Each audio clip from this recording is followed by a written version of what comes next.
You have failed me for the last time.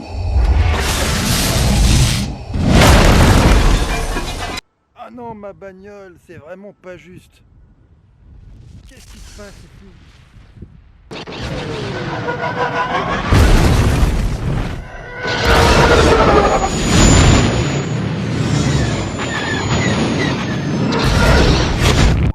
Salut les amis, j'espère que vous allez bien, j'espère que vous profitez bien des fêtes. Bienvenue sur Geek in World, je suis Serge Tocard.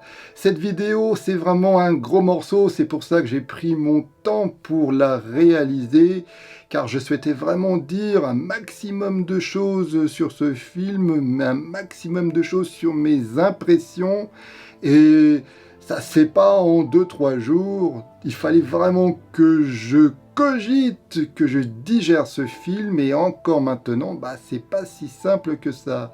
Donc restez connectés jusqu'au bout. J'espère que cette vidéo vous plaira.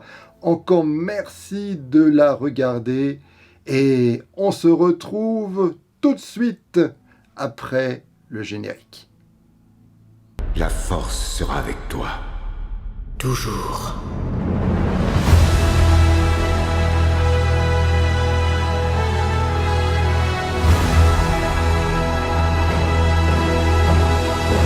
Avant de commencer cette vidéo sur Star Wars, l'ascension des Skywalker, je souhaite préciser, restez modérés dans les commentaires. Je sais que c'est l'émotion qui parle, mais je sais que dans certaines vidéos concernant ce film, il y a eu pas mal d'insultes. Je souhaite pas que ça arrive sur cette vidéo-là.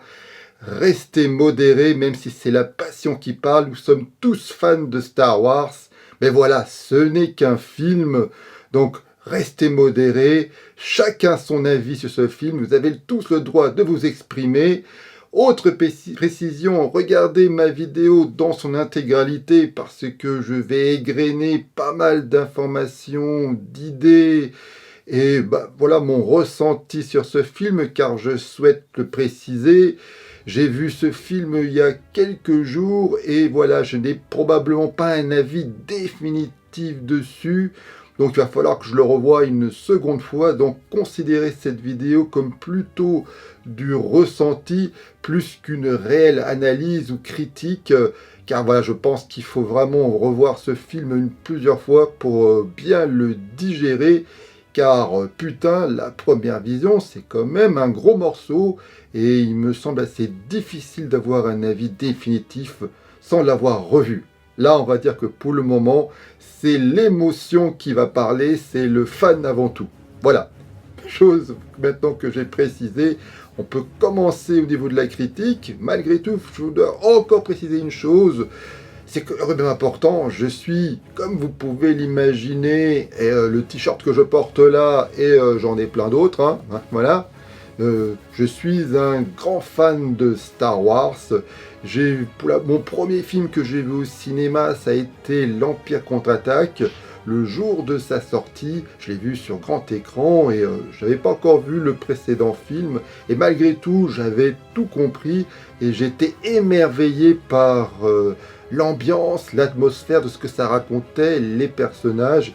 Et j'ai vu donc bien évidemment les autres films par la suite, toujours sur grand écran.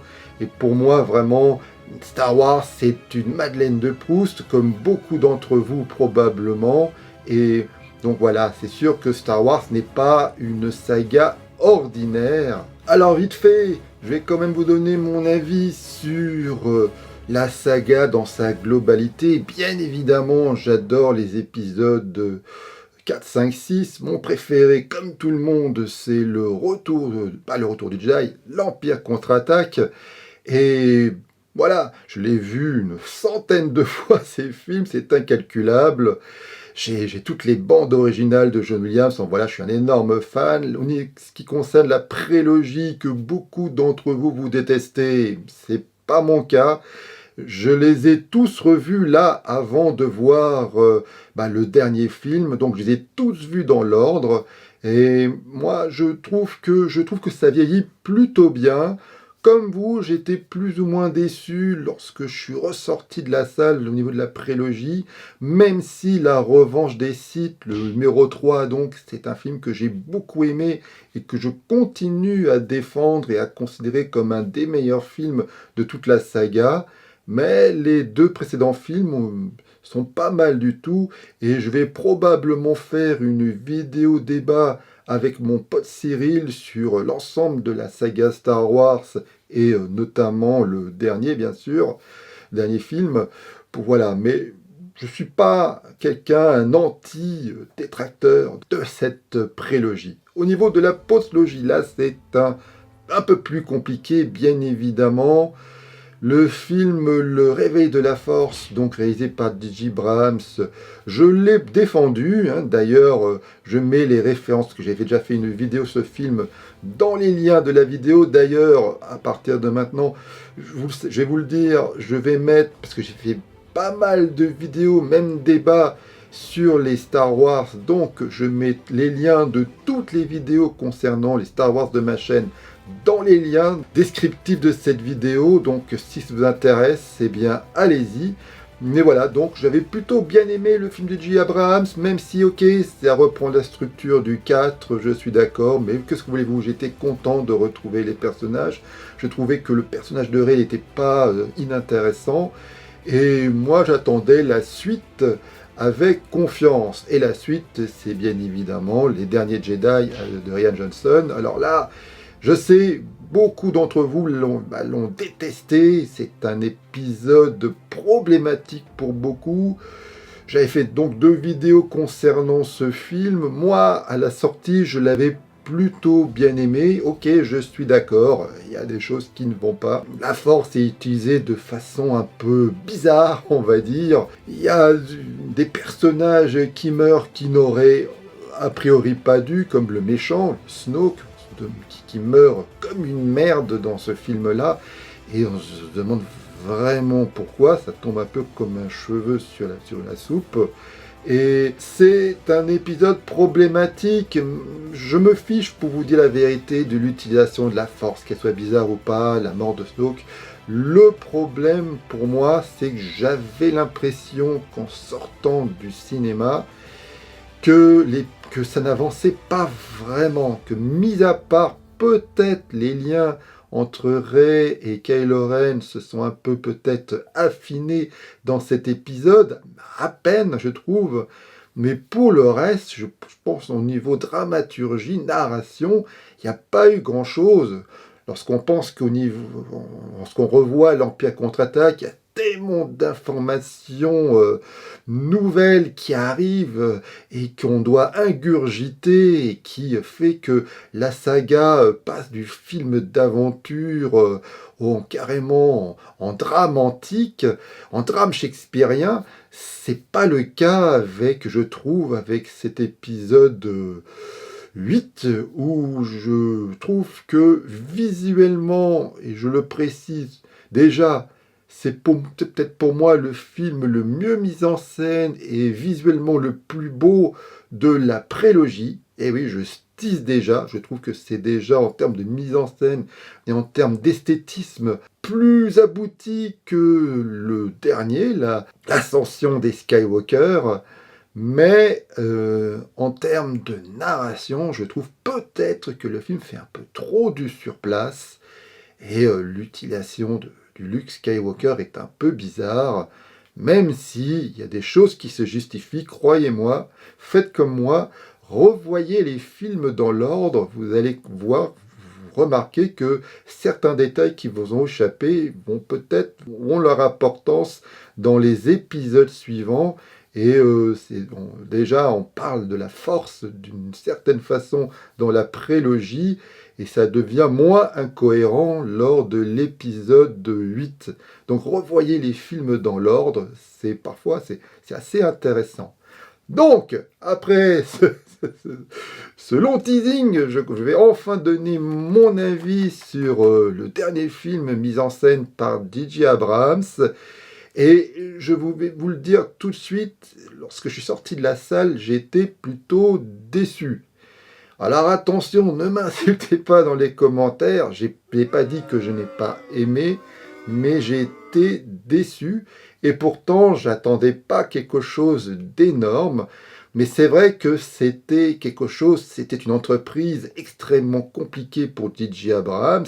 Avec ce dernier film, donc l'épisode 9, il devait conclure bien sûr cette nouvelle trilogie, mais il devait également conclure toute l'arc narratif des Skywalker. Donc c'était une entreprise très difficile, et vu que l'épisode 8, à mon sens, n'avait pas suffisamment avancé dans l'histoire, il devait dire énormément de choses, expliquer beaucoup de choses, donner, oui, voilà, beaucoup de choses, pas mal d'explications dans ce dernier épisode, et tout ça en 2h20.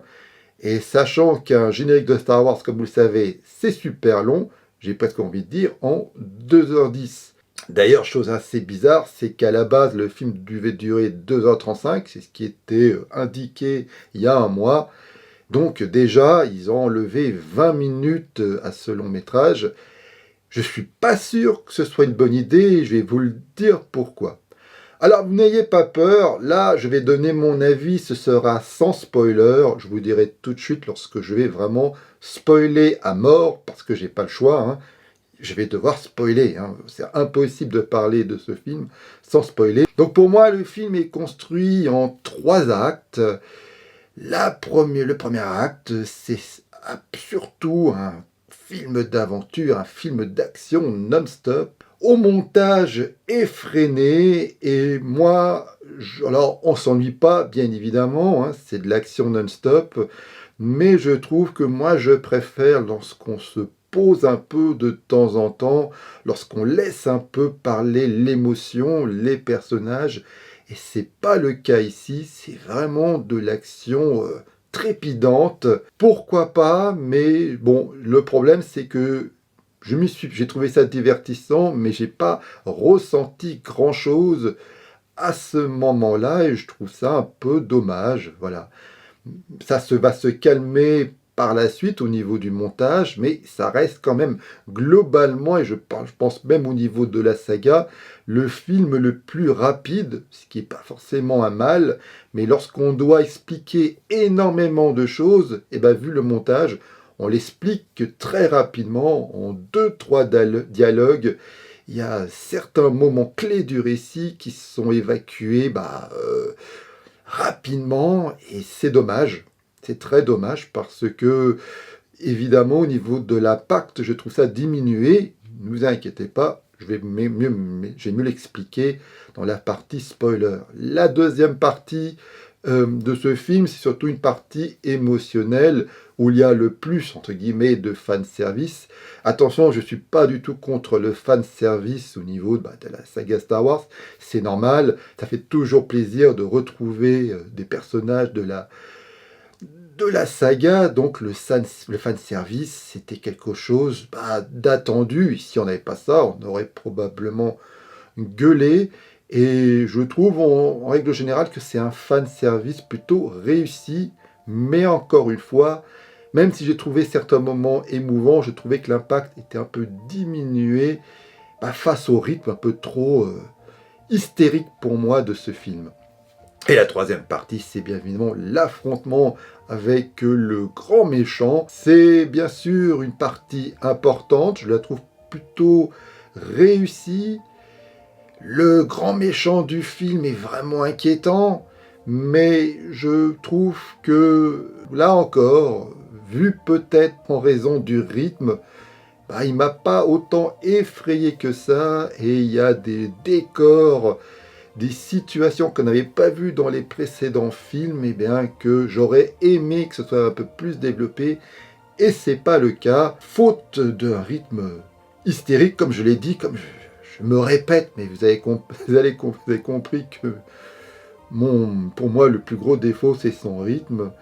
Et je trouve ça, voilà, je suis un peu resté sur ma faim à cause de ça. J'ai trouvé que c'est un bon film d'aventure,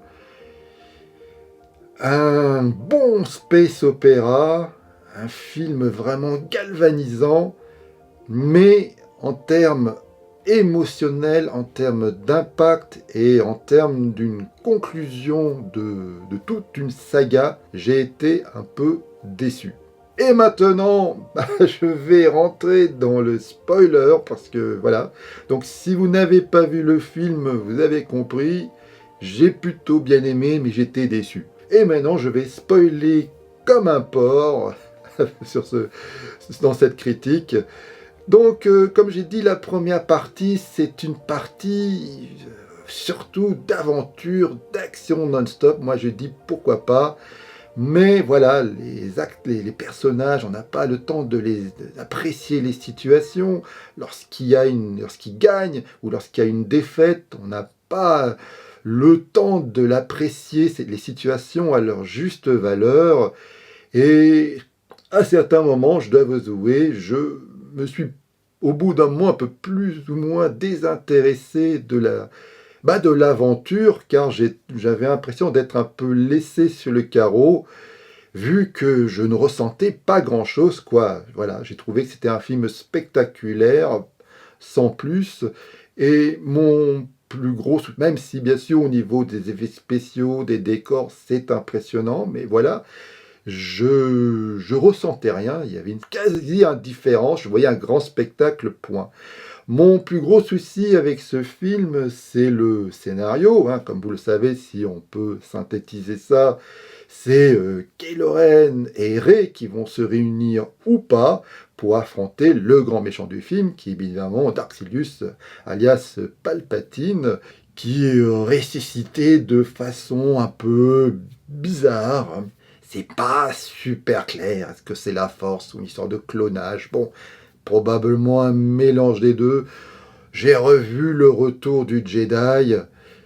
Franchement, lorsqu'on le voit, Dark Vador qui précipite Palpatine dans ce fameux puits, non, excusez-moi, mais normalement il crève, hein. Il reste rien de lui.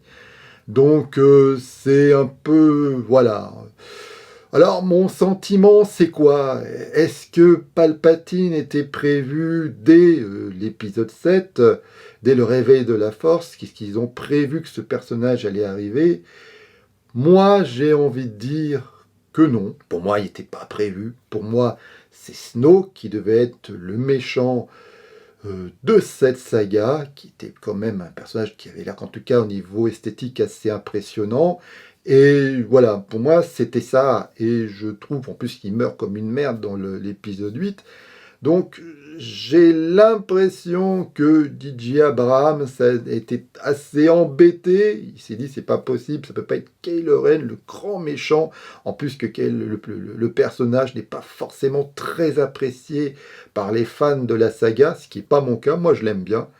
Et donc, je pense que voilà, ils ont ressuscité Palpatine pour espérer que les fans apprécient encore plus ce grand retour, et que c'est vrai que Palpatine est bien évidemment le méchant emblématique de la saga, et le faire revenir, c'est pas idiot. Alors après, il y a bien sûr une seconde réflexion, c'est que peut-être que Palpatine, en effet, était prévu, mais dans ces cas-là, moi je pense qu'ils auraient dû le faire apparaître dès l'épisode Les Derniers Jedi. C'est là où il aurait dû apparaître Palpatine. Je pense que c'était ça qui devait être le gros morceau de bravoure de cet épisode 8. Comme ça, on n'aurait que la conclusion pour l'épisode suivant, c'est-à-dire l'affrontement. Là, il y avait vraiment, dans cet épisode, The Rise of Skywalker, il y avait vraiment beaucoup trop de choses à dire, il y avait beaucoup trop de choses à régler, et je trouve que faire ressusciter Palpatine comme ça d'un coup et le faire crever lors du dernier acte, 2h15 après, je trouve ça dommage. Je trouve que ça aurait été plus intéressant de le voir dans l'épisode précédent. Au niveau du scénario, donc, je trouve que il pêche, voilà, par son trop-plein. C'est bizarre de dire ça, mais c'est un film extrêmement foisonnant. C'est vrai qu'il se passe beaucoup de choses, beaucoup d'actions sur différentes planètes. Il y a tous les personnages qui sont là, qui sont enfin ensemble, Rey, Finn, Poe, ils sont tous ensemble, il y a une réelle cohésion maintenant pour affronter le mal. Et c'est là d'ailleurs où je trouve qu'on ressent le plus pour ces personnages, c'est lorsqu'il y a cette cohésion, et ça c'est plutôt un bon point. Comme je l'ai dit au niveau du scénario, bon voilà, donc il y avait beaucoup de choses à régler, mais je trouve aussi qu'il y a beaucoup trop de facilité dedans. C'est vrai que parfois j'avais l'impression qu'entre les scènes, il y avait peu de transition et j'avais parfois l'impression de voir un scénar de jeu de rôle mal construit ou un peu paresseux qui se contente de proposer des transitions qui étaient assez simplistes, assez téléphonées, et ça aussi ça a été un gros souci pour moi. Exemple, il y a une scène où les personnages se retrouvent ils s'enfoncent dans les sables mouvants. Comme par hasard, ils tombent dans une caverne. Comme par hasard, il y a un serpent géant. Et là, Rey va montrer un de ses pouvoirs. C'était donc le pouvoir de guérison. Et par la suite, ils trouvent un objet, un accessoire important qui va les aider dans la quête. Et le problème, c'est qu'il y a beaucoup d'exemples de ce genre dans ce Star Wars. Tout est très précipité, tout me paraît assez simpliste. Je ne suis pas convaincu par les transitions. Et ça aussi, ça m'a empêché de pleinement apprécier l'aventure. Au niveau émotionnel, alors oui, c'est un film émouvant. Là, la mort de la princesse Leia, j'ai versé ma petite larme, c'était un beau moment. Il faut savoir que, comme vous le savez, l'actrice Carrie Fisher est décédée avant la réalisation de ce film. Les scènes que l'on voit, ce sont, on va dire, des stock shots, des stock shots, des scènes qui n'ont pas été retenues, qui ont été ensuite incrustées. Et qui ont, voilà, c'est pour ça qu'on voit bien que au niveau des dialogues, c'est des dialogues très simples, ce ne sont pas des dialogues particulièrement construits avec la princesse Leia. On sent que parfois au niveau des décors ou avec les personnages, c'est pas ce qui était prévu à la base, mais je trouve que c'est un bel hommage à cette actrice.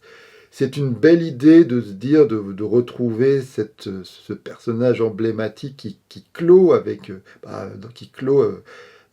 l'aventure, qui est présent donc dans ce dernier chapitre. Et c'est un bel hommage pour l'actrice tout simplement.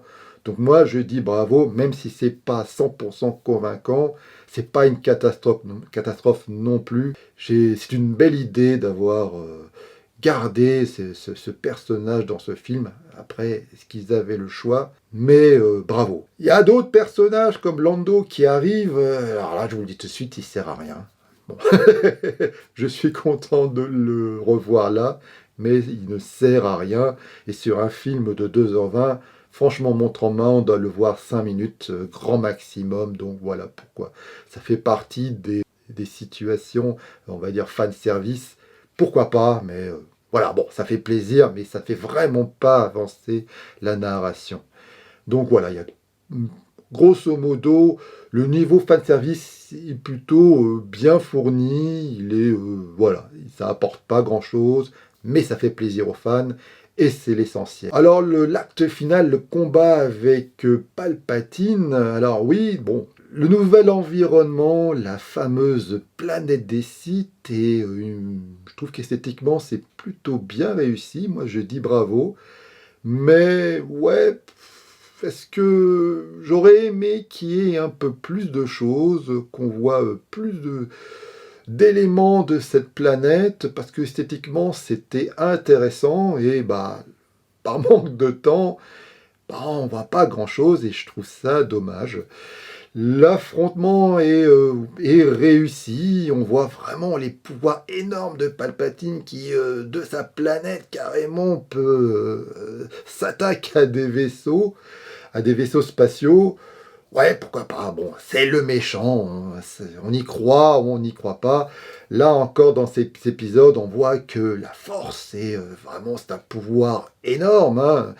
Alors, DJ Abrams, il n'a pas Alors, c'est vrai qu'au niveau du scénario, il a pas mal déconstruit, enfin, il a voulu corriger quelques éléments qu'a priori il n'aimait pas dans dans la version précédente.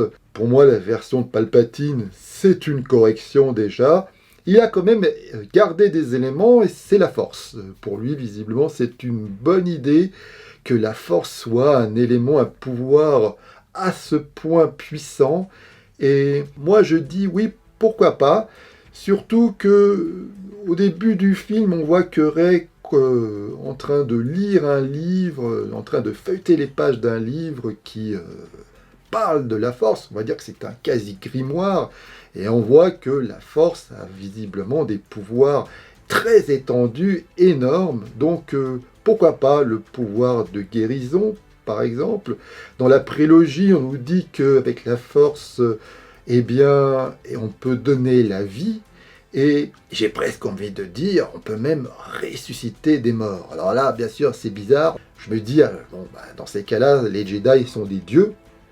Et je me dis, il y a des personnages qui meurent dans les épisodes précédents, pourquoi ils ne les ont pas ressuscités? Mais bon, voilà, ça fait partie des incohérences pour moi. Mais bon, c'est difficile, voilà, je peux comprendre que J.J. Abrams avait envie d'étendre les pouvoirs de la Force encore et de rester fidèle, là par contre, aux éléments du film de Rian Johnson. Mais voilà, ça donne forcément des éléments d'incohérence pour moi.